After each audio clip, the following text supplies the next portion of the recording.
के रूप में वहाँ कार्य कर रहा हूँ और अपने जो फेडरेशन है ऑल इंडिया का उसमें मुझे सचिव का पद दिया गया है। मध्य प्रदेश में काफ़ी समय से हम लोग संघर्ष कर रहे थे और भारतीय मजदूर संघ ने हम लोगों को छतरी मार्गदर्शन दिया और निरंतर वहाँ की जो भारतीय मजदूर संघ की जो टीम है उसने पूरी तरह से कोऑपरेशन किया सरकार के बीच में और हम लोगों के बीच में, और निश्चित ही ये इतनी बड़ी सफलता मुझे लगता है कि मध्य प्रदेश की सफलता पूरे भारत में एक इतिहास बन के सभी लोगों के लिए प्रशस्त होगी, ऐसा मुझे विश्वास है। और काफ़ी चीज़ें अभी हाल ही में हमारे यहाँ इलेक्शन भी होने जा रहे हैं जिसका हमने भरपूर उपयोग भी किया। भारतीय मजदूर संघ ने हमको संरक्षण देने का काम किया, तो उसमें अभी हमारे यहाँ के मुख्यमंत्री जी माननीय शिवराज सिंह चौहान जी का विशेषकर मैं धन्यवाद हर जगह से देता हूँ कि उन्होंने महापंचायत के रूप में हम अभी हाल ही में घोषणा की है और सामान्य प्रशासन विभाग से आदेश भी पारित हो गए हैं। उसमें हम लोगों को उन्होंने इक्वल पे दिया है, समान कार्य समान वेतन देने का प्रावधान किया है और वो भी 2018 से सीपीआई की दर से उन्होंने प्रत्येक साल का एक फॉर्मूला बनाया है।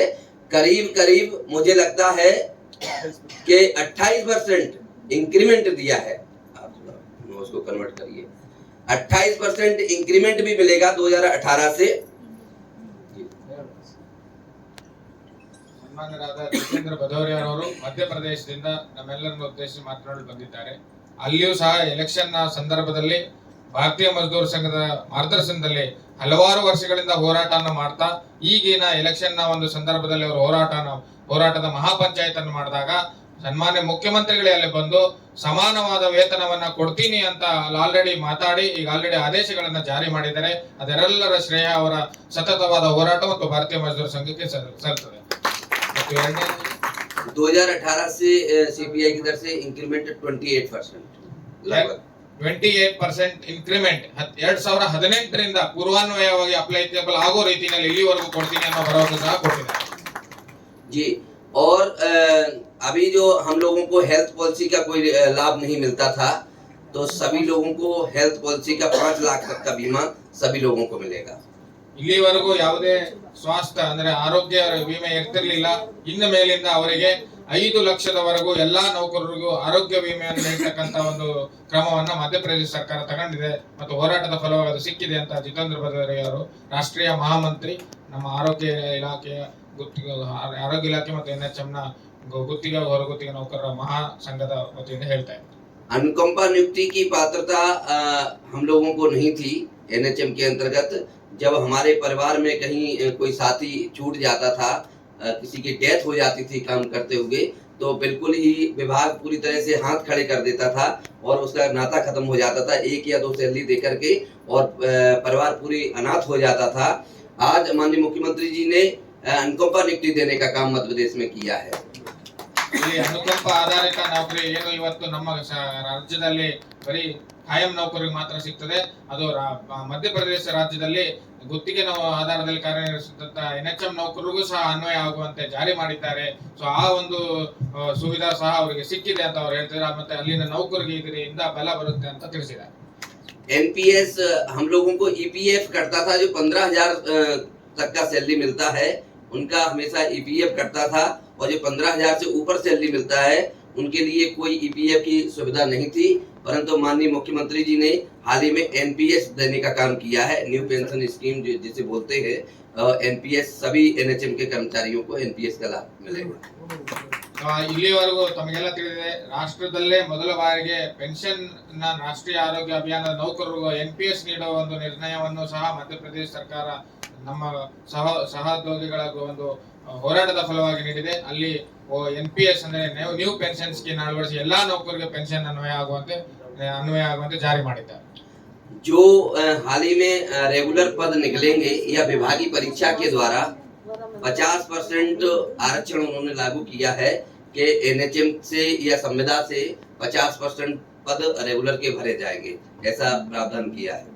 ನಮಗೆಲ್ಲ ಗೊತ್ತಿದೆ, ಕೃಪಾಂಕವನ್ನ ನಮ್ಮ ರಾಜ್ಯದಲ್ಲಿ ಪಡೆದಿದ್ದೇವೆ ನಮ್ಮ ಸಂಘದ ಸತತ ಹೋರಾಟದಿಂದ. ಅದೇ ರೀತಿ ಅಲ್ಲಿ ಮಧ್ಯಪ್ರದೇಶದ ಸಂಘಟನೆ ಭಾರತೀಯ ಮಜ್ದೂರ್ ಸಂಘದ ಮಾರ್ಗದರ್ಶಿ ಹೋರಾಟ ನಡೆದ ಸಂದರ್ಭದಲ್ಲಿ ಇತ್ತೀಚೆಗೆ ಸರ್ಕಾರದ ಎಲ್ಲ ಆದೇಶಗಳಲ್ಲಿ ಅವರು 50% ಎಲ್ಲಾ ಹುದ್ದೆಗಳು ಸರ್ಕಾರದಿಂದ ನೇಮಕಾತಿ ಆಗ್ತಕ್ಕಂತಹ ಹುದ್ದೆಗಳು 100 ಹುದ್ದೆ ಇದ್ರೆ 50% 50 ಹುದ್ದೆಗಳು NHM ಗುತ್ತಿಗೆ ನೌಕರರಿಗೆ ರಿಸರ್ವ್ ಆಗಿ ಮಾಡ್ತೀನಿ ಅಂತ ಒಂದು ಆದೇಶವನ್ನು ಜಾರಿ ಮಾಡಿದ್ದಾರೆ.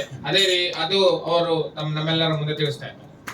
जब NHM के कर्मचारी हमारे यहाँ 20 वर्ष 30 वर्ष 40 वर्ष तक सेवा देते थे, वो अचानक उनको रिटायरमेंट की सुविधा मतलब थी, रिटायरमेंट होकर के जब घर जाते थे तो निश्चित ही उनके हाथ खाली खाली होते थे। परंतु माननीय मुख्यमंत्री जी ने ग्रेजुटी देने का काम किया है और जो हम लोगों के भविष्य को कहीं न कहीं सुरक्षित करेगी और सभी को रिटायरमेंट होने पर ग्रेजुटी दी जाएगी। ನಿನ್ನೆ ನಮ್ಮ ಮಹಾಸಭೆಯಲ್ಲಿ ಚರ್ಚೆ ಮಾಡದಂತೆ ಇವತ್ತು ನಾವು ನಿವೃತ್ತಿ ಹೊಂದಿದಲ್ಲಿ ನಮ್ಮ ನೌಕರರಿಗೆ ಯಾವುದೇ ಒಂದು ಸೌಲಭ್ಯ ಇಲ್ಲ.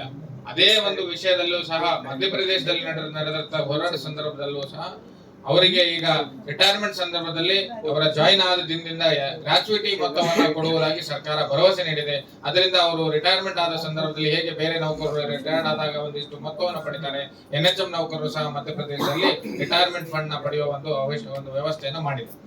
छोटी छोटी गलतियों पे NRCM के कर्मचारियों को बाहर कर दिया जाता था।